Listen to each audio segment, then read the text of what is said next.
Tomorrow, Congress returns from a holiday break. There has been no apparent progress on negotiations to prevent the country from going into default on its debts, which could be an economic calamity. The White House and Congress must come up with a compromise well before August the 2nd. With so much at stake, we've asked congressional correspondent Nancy Cordes and political analyst John Dickerson to join us. And Nancy, let me start with you. With all the complexity involved, it seems like time is running out. What are you hearing about a compromise there? Well, Scott, Democrats and Republicans are just as far apart as they ever have been on this issue, with Republicans insisting that tax increases cannot be part of the deal.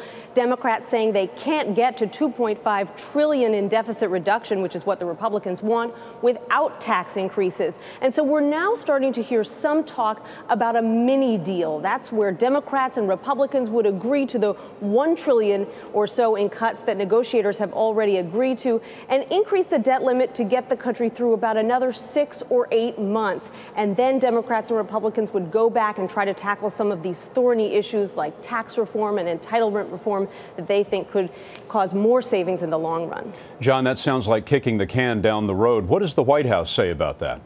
The White House does not want to kick that can down the road, because what they worry is that they lose leverage in a mini deal.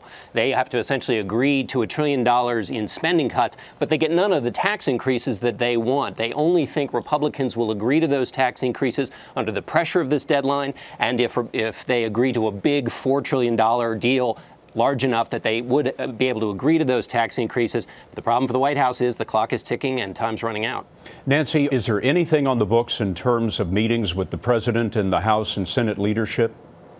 There's nothing right now, Scott. In fact, all you hear is a lot of heat going back and forth. The president saying Congress needs to get to work. Republicans saying we're working. If you want to meet with us, come on down to Capitol Hill and meet with us. The Senate has canceled its entire 4th of July recess. They were supposed to be gone all this week. Instead, they're going to be here starting tomorrow. But it's very unclear what they're going to be doing, because the president doesn't actually have any meetings scheduled with the top Republican negotiators.